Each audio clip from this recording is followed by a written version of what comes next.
All right. Okay, the date, January 16th, 1926. The time, it wasn't Monday Night Football, I can tell you that much. By 1 or 2 o'clock in the afternoon, it was considered there were no lights or anything of the like. They had to get the game in before, obviously, darkness. So by 1 or 2 o'clock in the afternoon, the Giants usually played their games during the 1925 season. When they played at the Polo Grounds, they played the games that were 2:30 in the afternoon. So 1, 2 o'clock in the afternoon.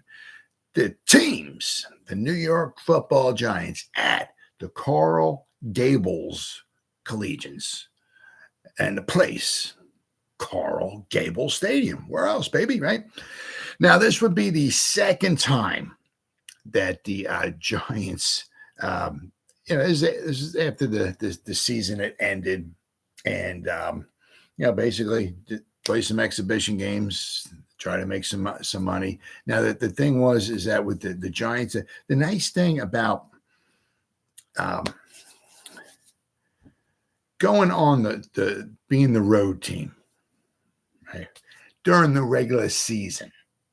Now, I'm pretty much, it's probably pretty much the same as it was maybe with these exhibition games. I don't know exactly for sure, but during the regular season, just from reading articles and books and all that stuff and everything, the away team was guaranteed like so much money. Like quite a few times I seen like $2,500 was guaranteed to the away team. Now, sometimes it might have been maybe a little bit more. Maybe if it was the Bears, they might have been guaranteed like maybe $5,000 to, but anything above and beyond that, if the ticket sales were good enough, and it was whatever, after the ticket sales, we say there was $15,000 in money, which most of the time there wasn't, and you just had to give the Bears 5. Well, that means the home team had $10,000, and you pay your players whatever, $1,000, $1,500, so that you got to do the laundry, get more football, whatever. You said you have other little costs here and there, but whatever's left over, goes into Tim Mara's pocket for the most, But the problem was most of the time that wasn't always the case, and that's why a lot of these teams wound up going under. Even though if there was a lot of people in the stands or a decent amount, some of them the tickets were just given away. So just because there might have been 8, 9, 10,000 people in the stands, maybe only 5,000 paid. So out of 5,000 paid, if this a lot of the tickets were like 50 cents or $1, so you might have made $3,000, maybe $4,000, right?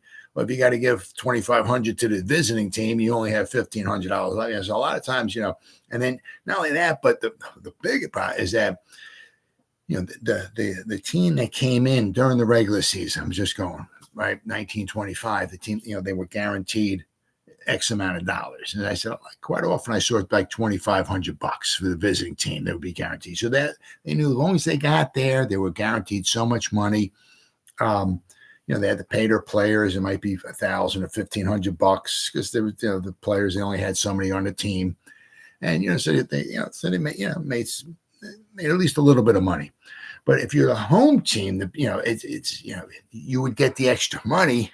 But as I said, a lot of times that wasn't the case because there wasn't a lot of people in attendance. But you also had to rent out like the Polo Grounds. I don't know, I haven't seen or whatever how much it costs to rent the Polo Grounds out, for a game. So I'm sure that had to be a little something. So a lot of times, just because you were the home teams, you think if you had a huge crowd, you're good to go. But as I said, once again, that wasn't always the case. But at least the Giants know that they're going on the road here. Now, this would be their third exhibition game after the season ended. Their season ended. They played the Chicago Bears back-to-back games, the end of the 1925 season. They played on December 6th at the Polo Grounds. They hosted the Bears.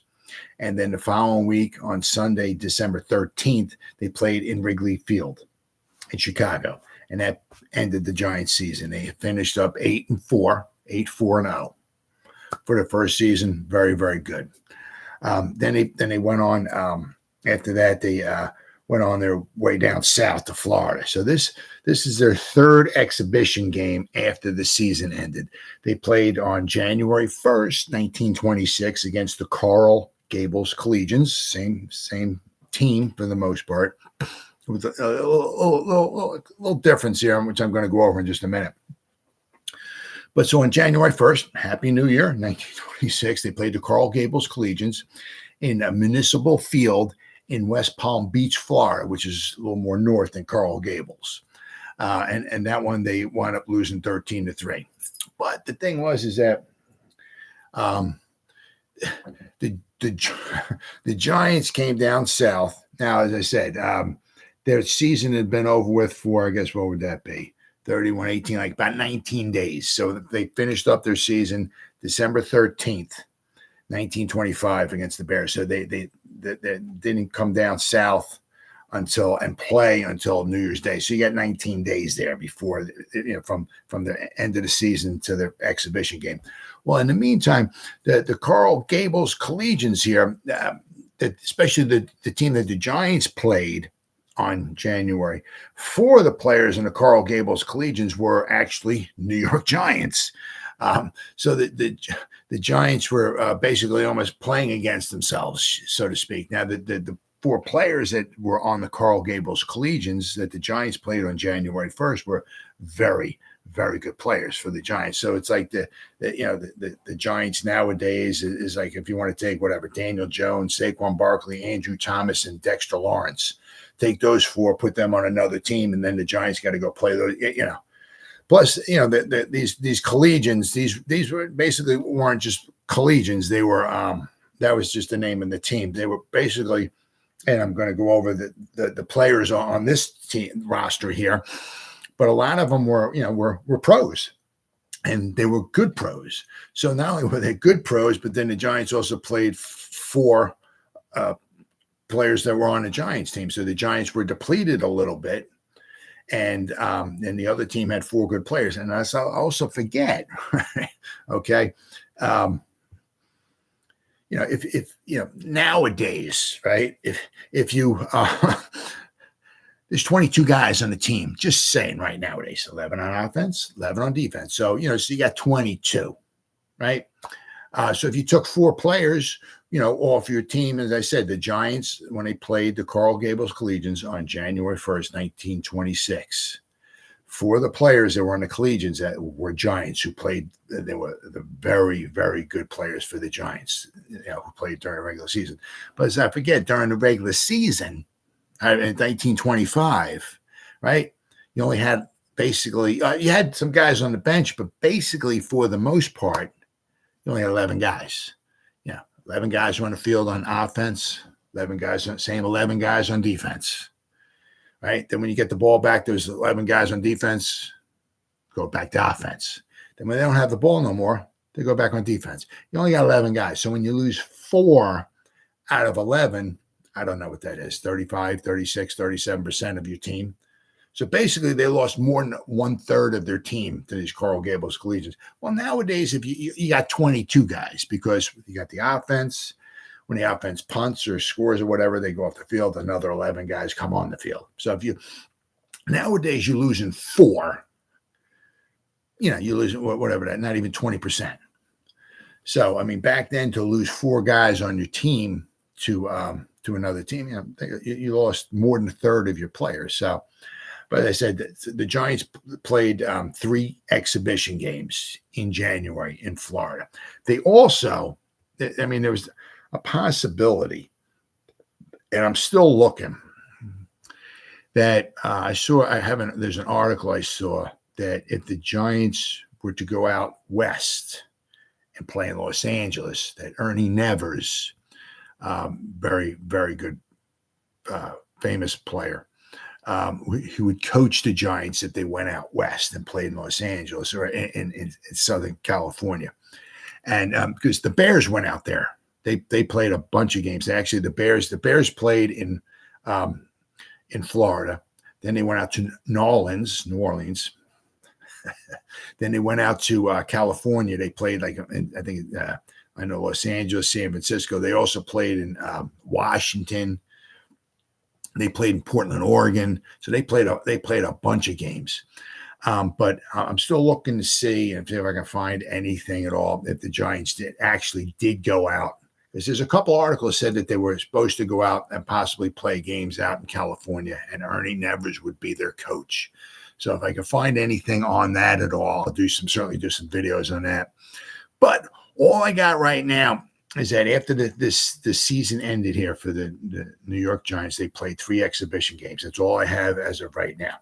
So on January 1st, they played these Coral Gables Collegians in West Palm Beach, Florida, at Municipal Field, and they would lose 13-3. Now, as I said, they lost 13-3, but they were playing a bunch of very good guys, and as I said, 4 of those players were New York Giants. So the Giants squad was depleted. All right. Then on January 9th, 1926, they played the Jacksonville All-Stars in Jacksonville, Florida, at Fairfield Stadium, and the Giants would win 7-0. Then this would be the 3rd and final exhibition game that the Giants would wind up playing. And this one wound up being a very good one. Very, very good one. Very exciting.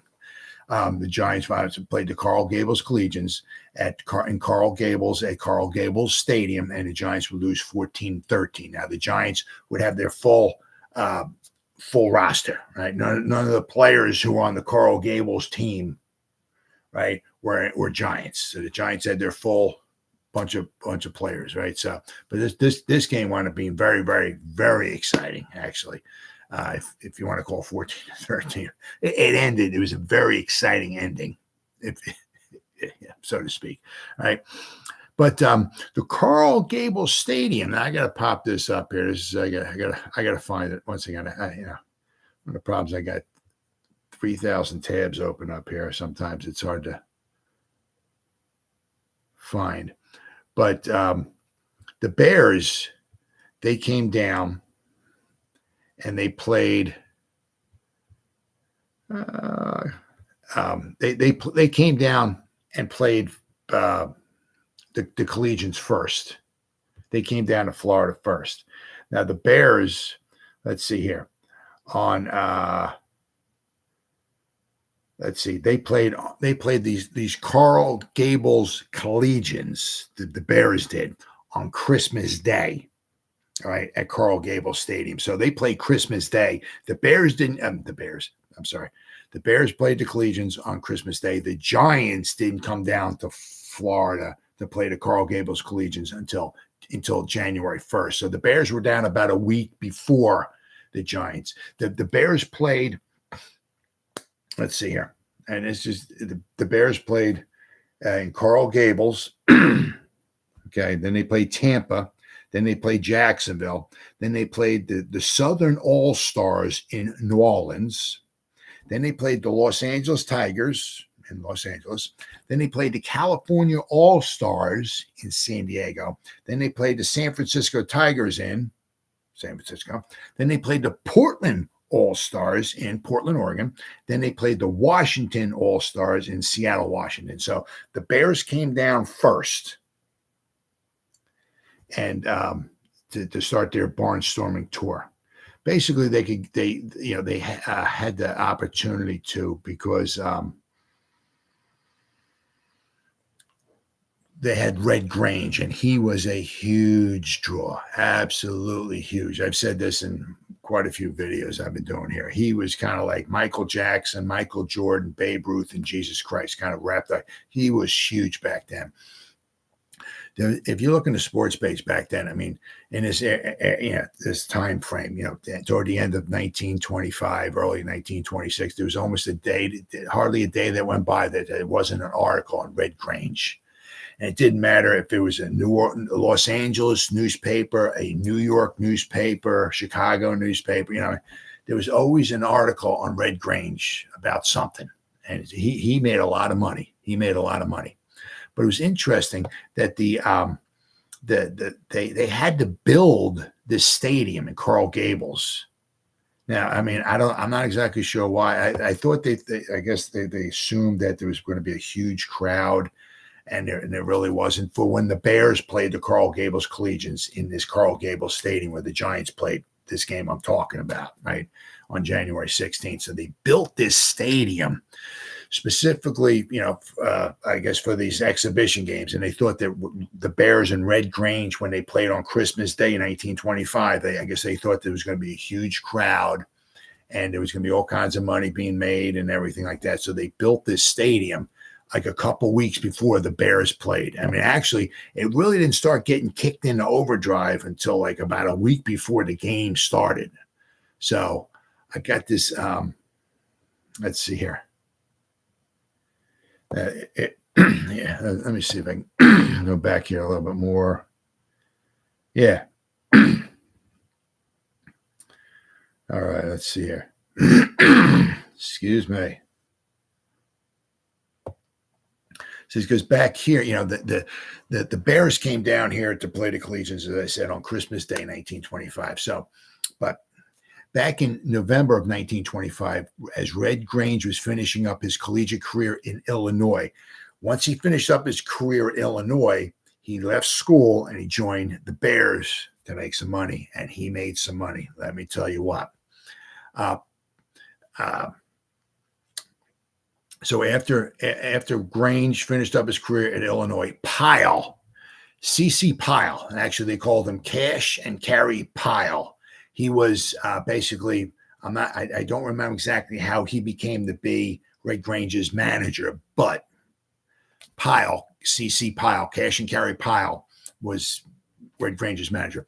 So Pyle traveled to Miami. He met with Henry R. Dutton, recreational director for the city of Coral Gables. Now, I have no idea why they went down there to a city that needed to build the stadium. I don't know why they didn't go someplace else with a bigger population. I have no idea. I don't know. But so he went down to Coral Gables to meet this guy. And after 48 hours of negotiating, the two finally came up with an agreement. Dutton said, "We feel justified in predicating the Coral Gables will be able to stage the greatest program of postseason football in the history of the game."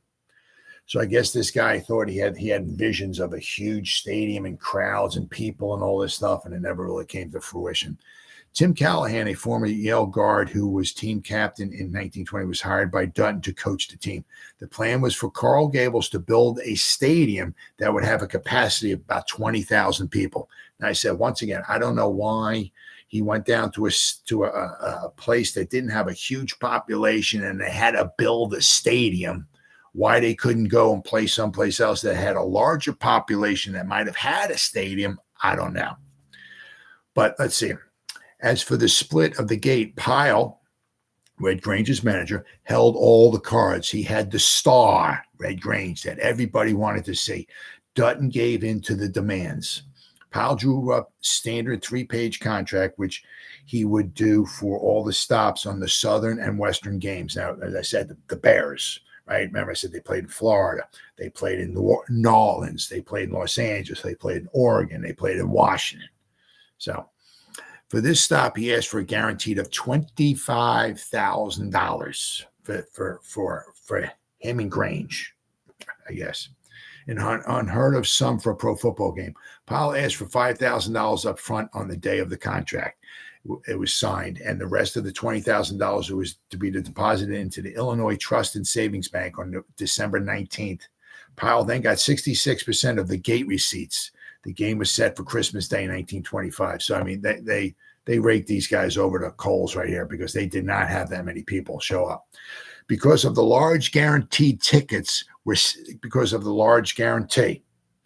ticket prices were set very high. And this is one of the reasons why a lot of people didn't show up. I mean, $5.50, $8.80, $11.20 for end seats, and $13.20 basically for center midfielder, basically 50-yard line. $13.20 to see a football game back then was huge. The Giants at the Polo Grounds, their tickets in 1925 were 50 cents, $1.10, 220 and 275. I guess 270. I'm not exactly sure whether 275, but 275 was the highest price tickets to see the Giants play almost any of the teams that they played, except maybe the Bears. Because I know when they played the Bears, they may have jacked the prices up a little bit. I'm not sure, but for the most part, the Giants ticket prices were 50 cents, $1.10, $2.20, and $2.75.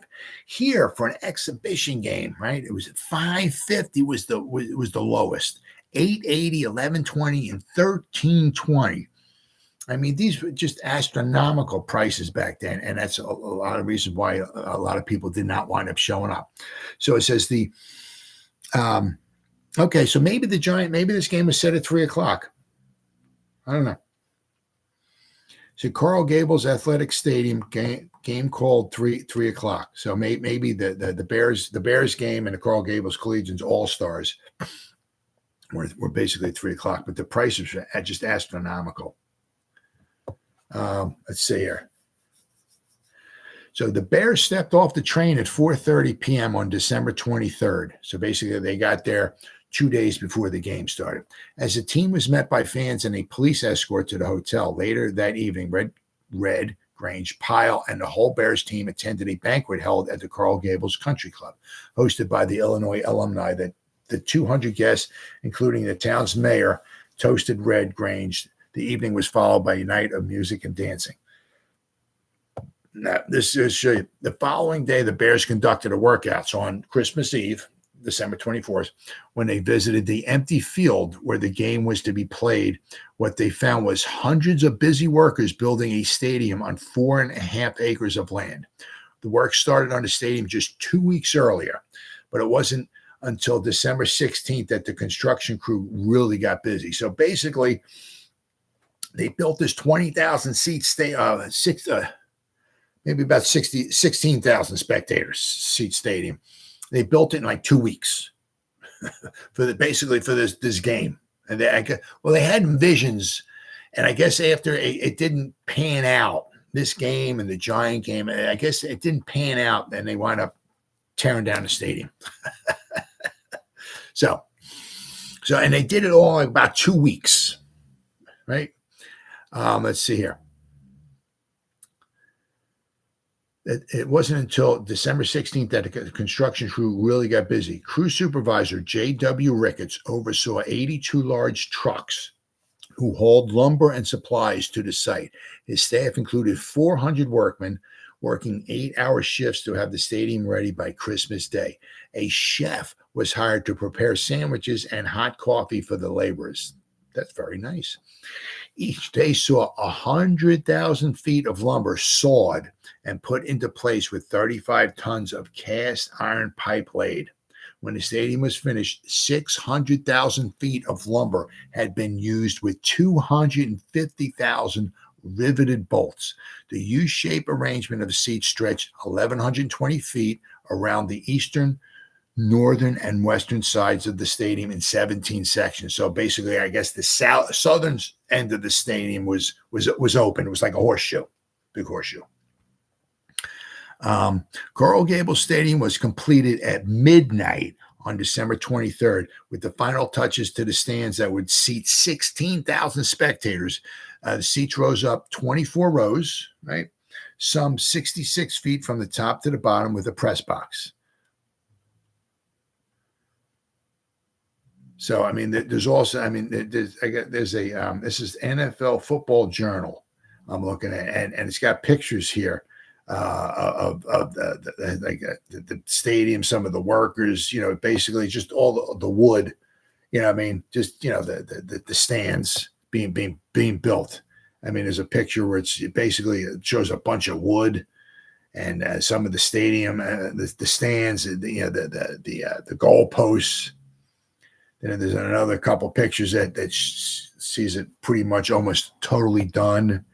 Then there's a picture like I guess like the day before, it says December 21st that shows it almost totally done. They're putting the final touches up on it and everything. I mean, it was just, it was pretty impressive. But I mean, what they did in 2000. In 2 weeks. Now, there's also pictures here that shows you. I mean, it's simply amazing, the pictures of this game here. They're showing a pregame flags raising ceremony. This is the game between the Bears and the Coral Gables Collegians, which was played on December.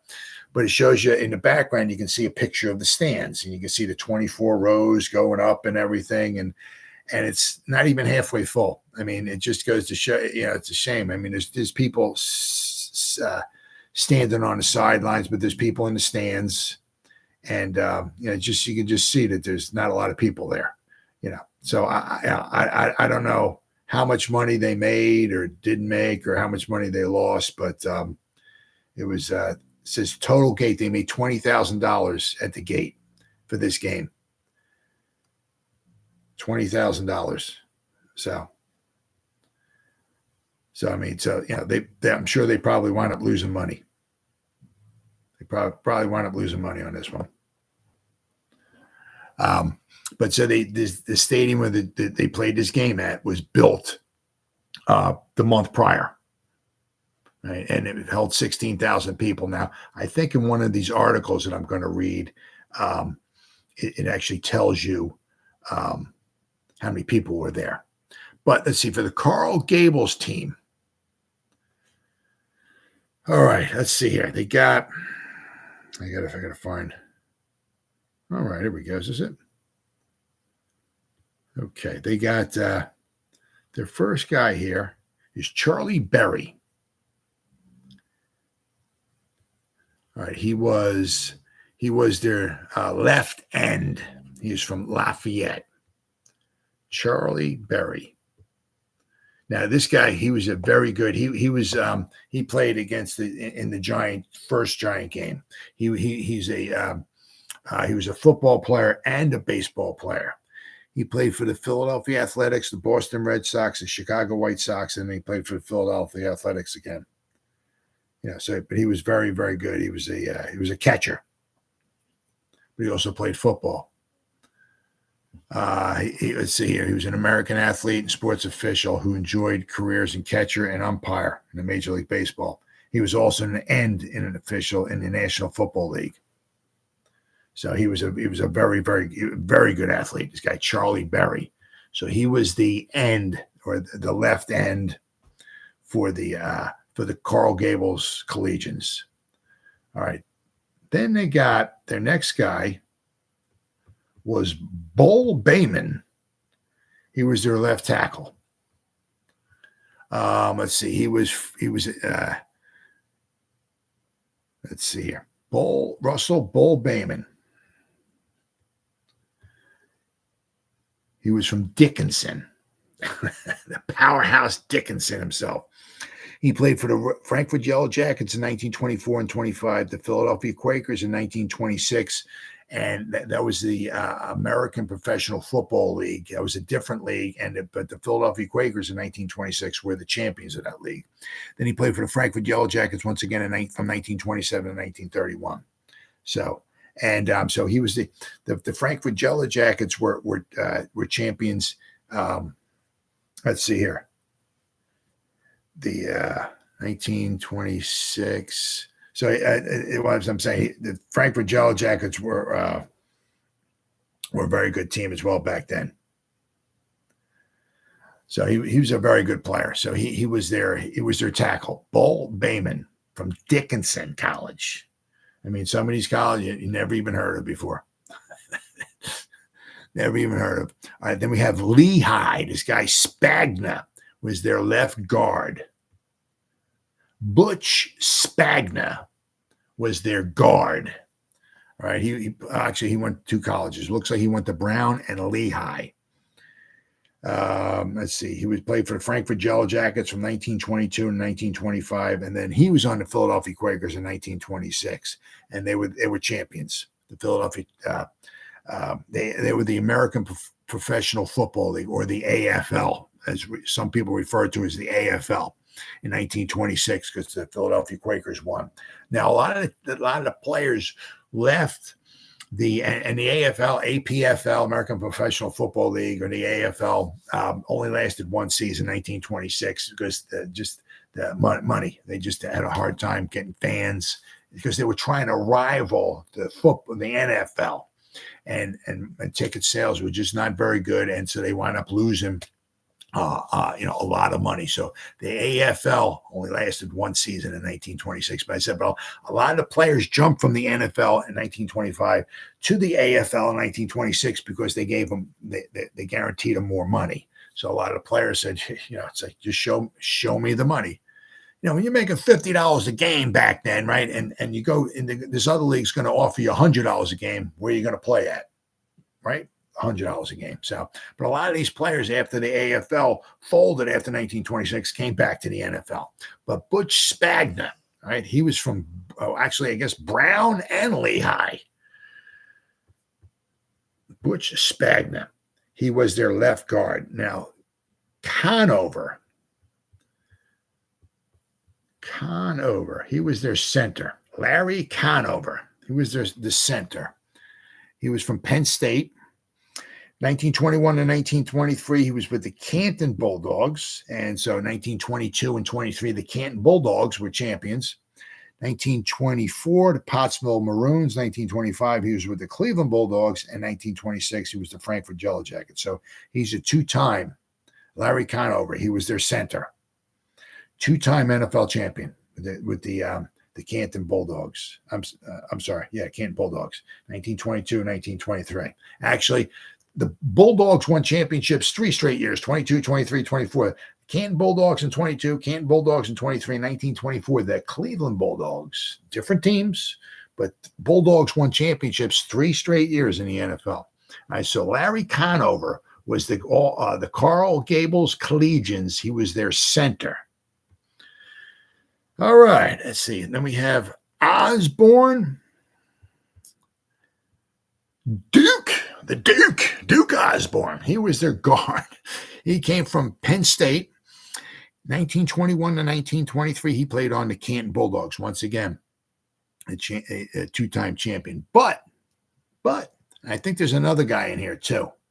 I will go over. But 1924, he played for the Cleveland Bulldogs. So this guy, the Duke Osborne, not only was he their guard, but he was the 3-time NFL champion. 1922, 23, the Canton Bulldogs. 1924, the Cleveland Bulldogs. So this guy's a 3-time NFL champion. Right.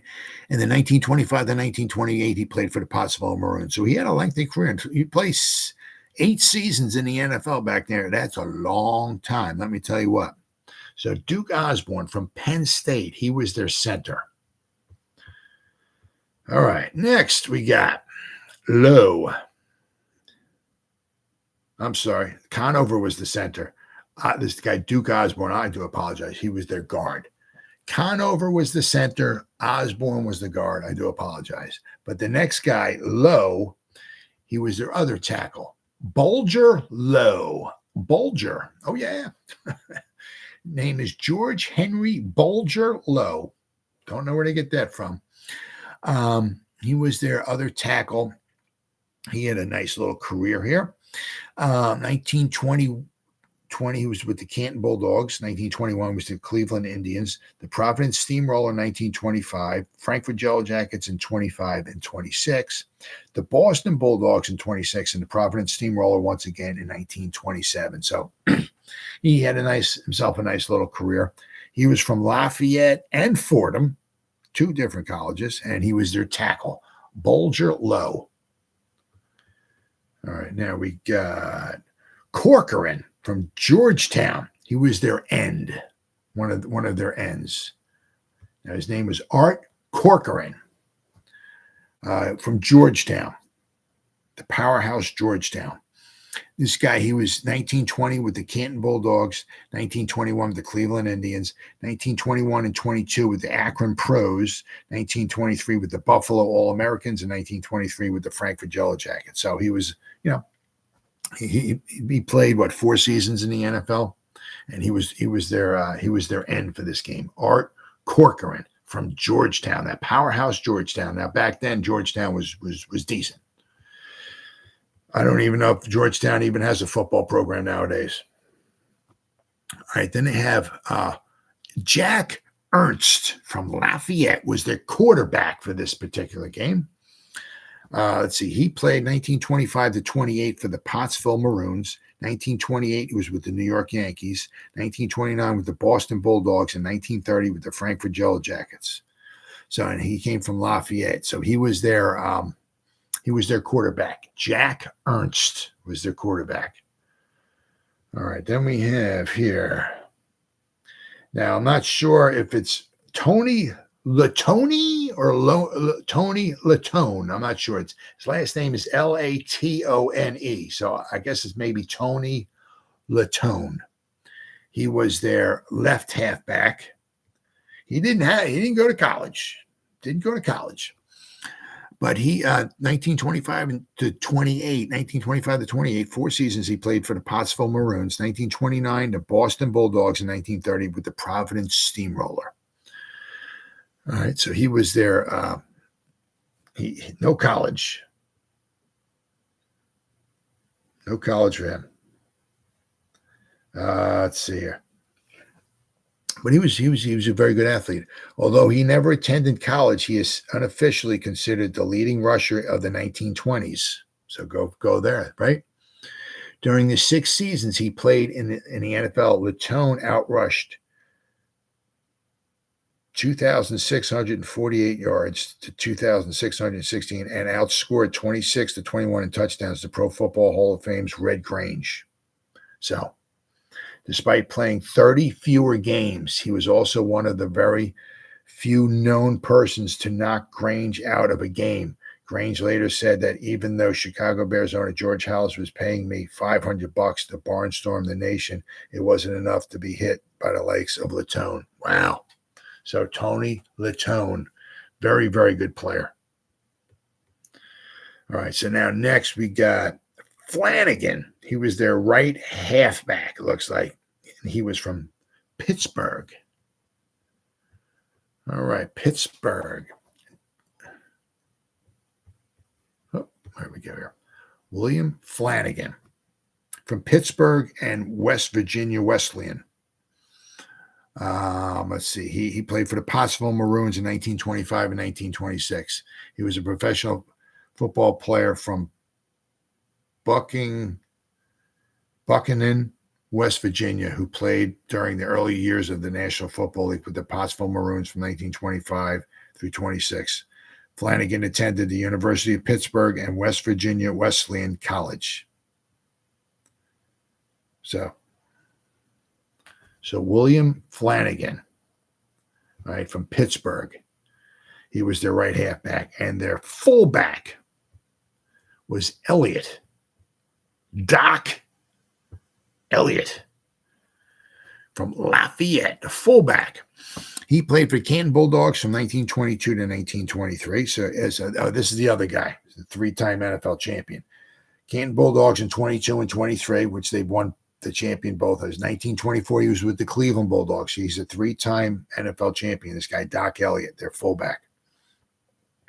He was with the Cleveland Panthers in 1926, the Philadelphia Quakers in 1926. So actually, he's a 4-time champion and he was with the Cleveland Indians in 1931. So, but he was 3-time NFL champion, and he was the Philadelphia Quakers in 1926. So he's an AFL champion. So he's a 4-time champion. This guy, Doc Elliott. So very good player, and he's from Lafayette. So that kind of wraps up the Coral Gables Collegians team. All right. So, of course, that takes us to the New York Football Giants, right? Let's see, because I said that when the Giants, they had like a few of the guys like Alexander and McBride. They had a few of their guys. The Giants players were playing for the Coral Gables Collegians the first time these two teams met on January 1st, 1926. So, but that wasn't the case this time around. All right. So, let's see here. So now the Giants, their left end was Kenyon. So we'll go over all of these guys here. And I know I'm just trying to figure out, let's see, which. All right, let's see. Now Kenyon here. Okay, he did not play for the Giants in 26. But Kenyon, he played for the Giants in 1925. He was a tailback. He played one game. He was from Georgetown. He played one game for the Giants. Didn't even start it. He just played in one game for the Giants in 1925. And basically that was it. Let me see here. Let me see if that was his whole career. That was it. His whole career. Bill Kenyon. He played one game for the New York Giants his entire career during the regular season. So then they got him to play in this exhibition game. All right, then they got Milstead. All right, their left tackle. Now he played Century Milstead. He played for 1925.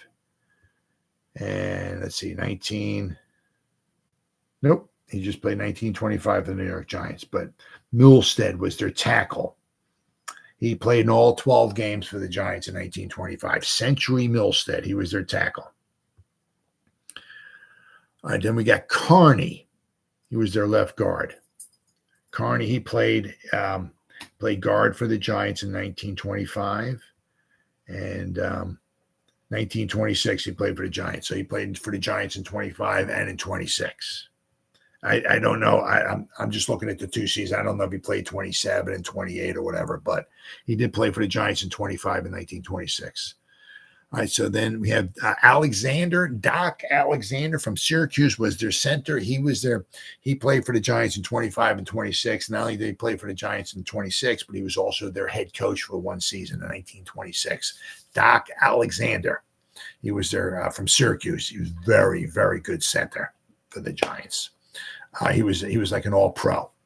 There was no bowl back then, but he was like an all-pro in the league in 1925. So he was very, very good. Then after that, the guard was Williams from Lafayette. Now, he played in 1926 for the Giants, Joe Williams. And then in 1925, let's see, he played for the Giants. He played in 10 games in 1925 for the Giants. So Joe Williams was their right guard. Their right tackle, let's see here, was Parnell. Babe Parnell was the Giants tackle. He was the right tackle. All right, so he played for the Giants in 1925. Let's see here. Parnell, 1926, he played for the Giants as well. So he played for the Giants in 25 and 26. Now, interestingly, his college was Colgate Allegheny, name of the college. All right, let's see. Now, Bomar, he was their right end. He was from Vanderbilt. He played for the Giants in 1925, and I think he played in 26, didn't he? Yeah. Lynn Bomar played in 1926 for the Giants as well, too. He was there in this game. He was their right end, as they speak. No right end, left end, but he was an end for the Giants. Now, Palm was the Giants quarterback. He was from Penn State. Now, he played in 1926 for the Giants, and he played in 1925 for the Giants as well, too. In 1925, he only played 2 games for the Giants, but he's from Penn State.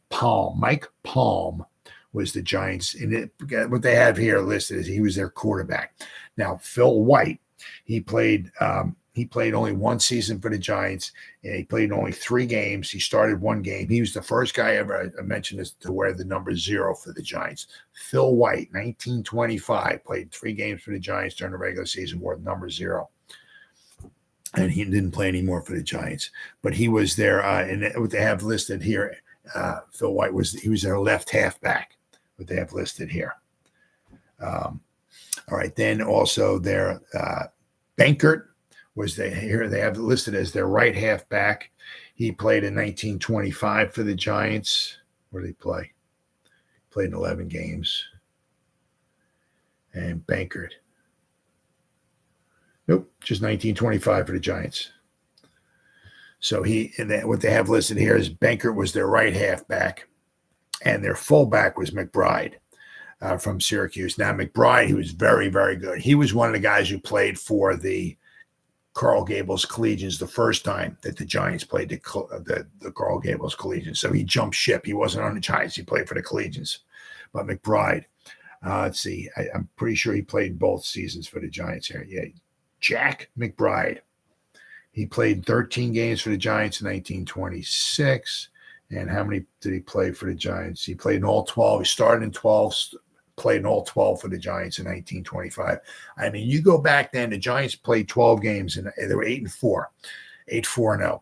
I said back then, you know, that's you play in all 12 and you start in all 12. It means you didn't, of course, you got injured, but you played hurt, and that's pretty darn impressive. There's not many guys. What is it? 1, 2, 3, 4. Looks like there's 4 guys here. There's 4 guys that started and played all the games for the Giants in 1925. So not many. So those are your starting lineups. All right. And I said they played at Coral Gables Stadium. Now we have, I got a few different, this is from the New York Times here. All right. The Giants 11 loses in the last period. And it wasn't even the last period. We're talking the final minute or two of the game. They lost 14-13. Berry of Coral Gables blocks the punt, paving way to score. McBride gets 13 points. McBride for the Giants gets 13 points. So Coral Gables, Florida. After trailing for 3 periods, the Coral Gables Collegians today defeated the New York Giants 14-13 in a professional football game here. Late in the final period, Charlie Berry blocked a punt on the Giants' 5-yard line, and I think it was like the final minute or two of the game. Late in the final period, Charlie Berry blocked a punt on the Giants' 5-yard line, and Elliott, another former Lafayette star, smashed through the line for a touchdown to tie the score. Berry added the extra point to win the game. Jack McBride, the former Syracuse star, by a touchdown, point after score, and 2 drop kicks, kept the New York Giants out in front for the first 3 quarters. Yeah, the Giants scored a touchdown in the first quarter. They got a field goal in the second quarter. They got a field goal in the third quarter. The Coral Gables Collegians scored a touchdown in the second quarter. So after the third quarter, it was 13-7. All right, let's see here. The score at the end of half was 10-7. Flanagan made Coral Gables' first touchdown and point after in the second period. The Coral Gables team is made up of largely former Lafayette and Penn State players. 7 of the players on the Coral Gables Collegians team belong to either basically Lafayette or Penn State. So I said, as I'm gonna wind up reading this here,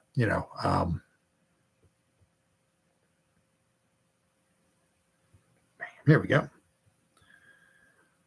All right, so that was the New York Times. So this one here is from this one. Actually, I found this in the Los Angeles Times.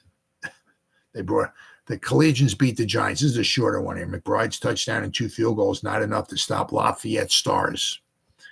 Coral Gables, Florida, on January 16th, the Coral Gables Collegians snatched victory from the New York Giants in a professional football game here today in the last few minutes of play. The score was 14-13. The former Lafayette Stars, Charlie Berry and Doc Elliott, proved the Giant killers. Berry blocked a punt on the 5-yard line, and on the next play, Elliott went through the line for a touchdown, tying the score. Berry kicked the goal for the extra point and won the game. The Giants were a one-man scoring machine. McBride from Syracuse made a touchdown and kicked goal in the first period and kicked a field goal in each of the next 2 periods. Coral Gables scored in the second period when Flanagan, Penn State, made a touchdown and kicked a goal. So, but that is from the that article, as I said, was from the Los Angeles Times. This one here is from the Miami Herald. This one's a long one. So this one pretty much in depth and detail here. This one kind of goes over this is a good one here.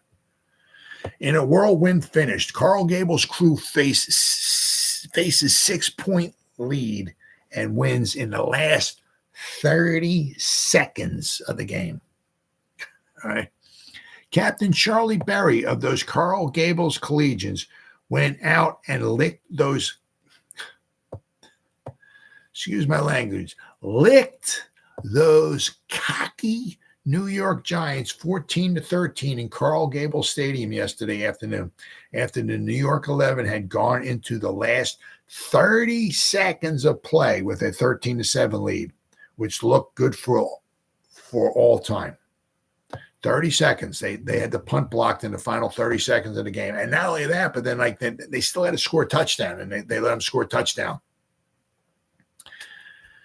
It was this mighty end from Lafayette who broke through and blocked a punt with just a half a minute to play and fell on the ball some 4 yards from the Giants' goal line. After that, it was easy for Doc Elliott to crash over for the touchdown, which tied the score. Then it was Berry who kicked the goal that won.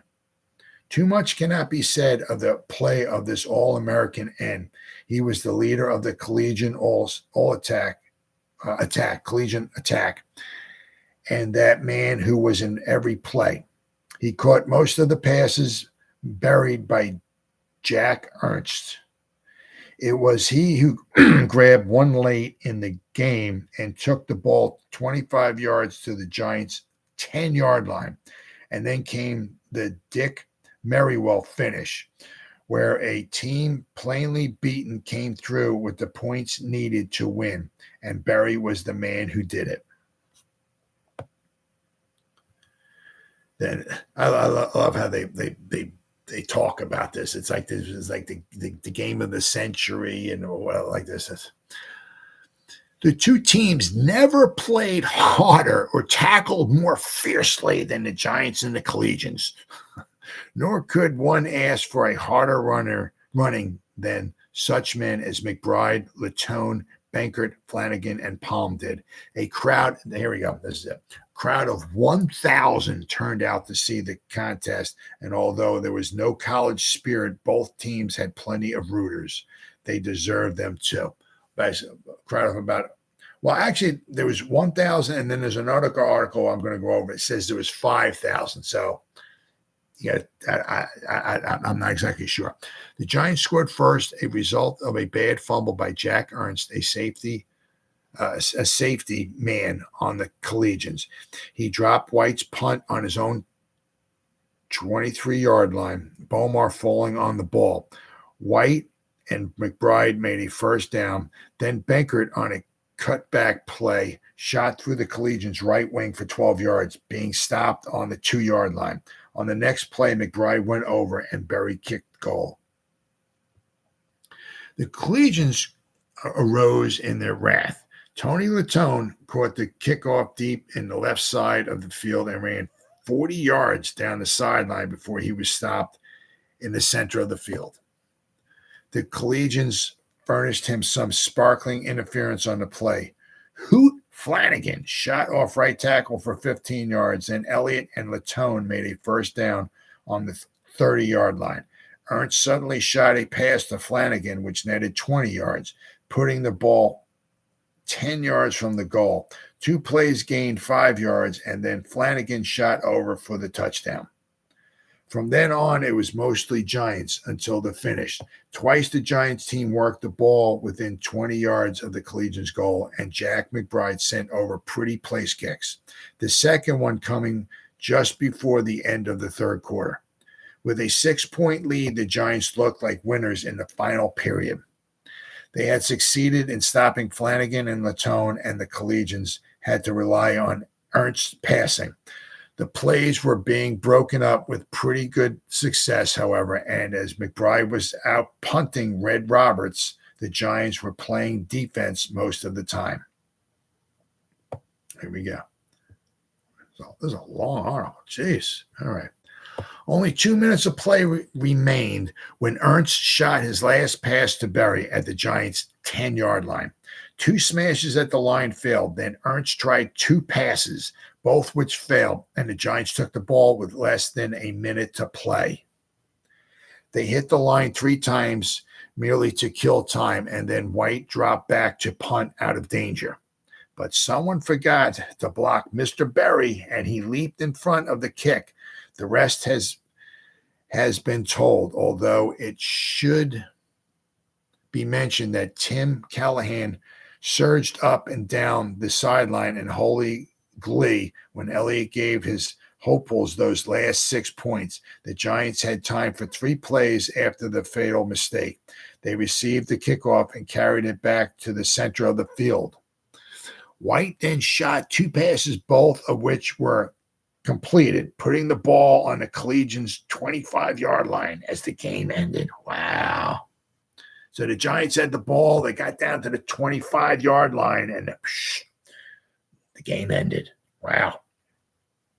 From a football angle, it was a corking good game. That the teams were giving their best. There was no question. Hoot Flanagan and Jack McBride for the Collegians and Giants, respectively, played the kind of football that would thrill any fan. In the Giant line, Alexander, Milstead, and Carney were smashing play after play. It was those fellows who broke through in the second half, stopping Latone and Flanagan before they got started. The Collegians, too, played fine football. The Giants had their plays moving perfectly, with the lateral pass play being especially deceptive. But the Collegians refused to be caught napping. Joe Spagna, Bayman, Osborne, and Conover playing the entire game and taking all the Giants could hurl at them. The game was the last that the Collegians will play, according to Coach Callahan. Last night, the Giants, too, planned to disband and return to New York. They can find no opponents in the professional field in Florida. So basically, it says the game played was the last that the Coral Gables Collegians would ever play. I also believe that they took this stadium and they ripped it down and used it for, like, I think a housing project as well, too. So they built this stadium. They played like 2 games in it maybe, and they ripped it down. The Coral Gables Collegians was played a few games, right? Said the Giants, too, plan to disband and return back to New York. They can find no opponents in the professional field in Florida. But I know they also, they were talking about maybe going out to Los Angeles and playing out there, but it is what it is. Well, I'll just have to wait and see. I said, I'm looking for articles that say, that the Giants maybe went out to Los Angeles and they might have played some games out there, but let's see here. There was another, I know this sort. There was another article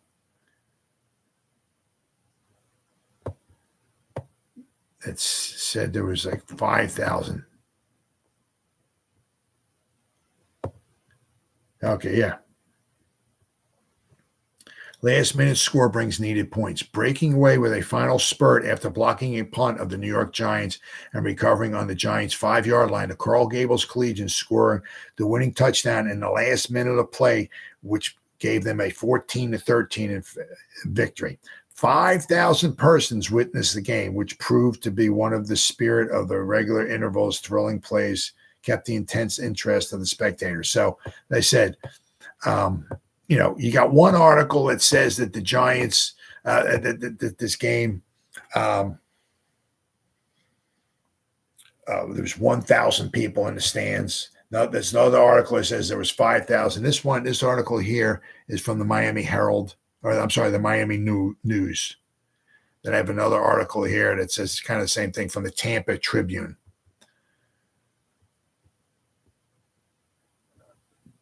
I don't know. Let's see here. Oops. This is actually, it says the game is slow. Let's see here. The game was characterized by considerable wrangling on the part of both outfits and was further slowed down by the tropical heat. So, because you're going all the way down to the bottom of Florida, so it could have been quite hot there. So it wasn't like what would you call it? A normal January day in New York where it was probably freezing.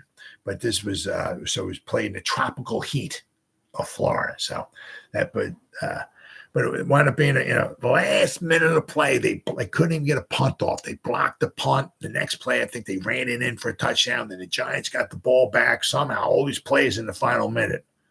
I guess they were calling all their timeouts, but they got the ball back, ran out to midfield, completed a couple passes. The Giants they got tackled down around whatever it was, around the 25-yard line, and game was over. Maybe if the Giants had one more play, maybe if they got out of bounds or the clock stopped or whatever it was, maybe they could have tried a drop kick, and on the last play of the game, maybe they could have won it, but it was what it was. But it was an exhibition game. So, I mean, the crowd, whether it was 1,000 or whether it was 5,000, it's no, nobody knows, right? So, well, that pretty much wraps up. That's what happened on this day, January 16th, 1926, in New York football Giants history. I'll see you next time.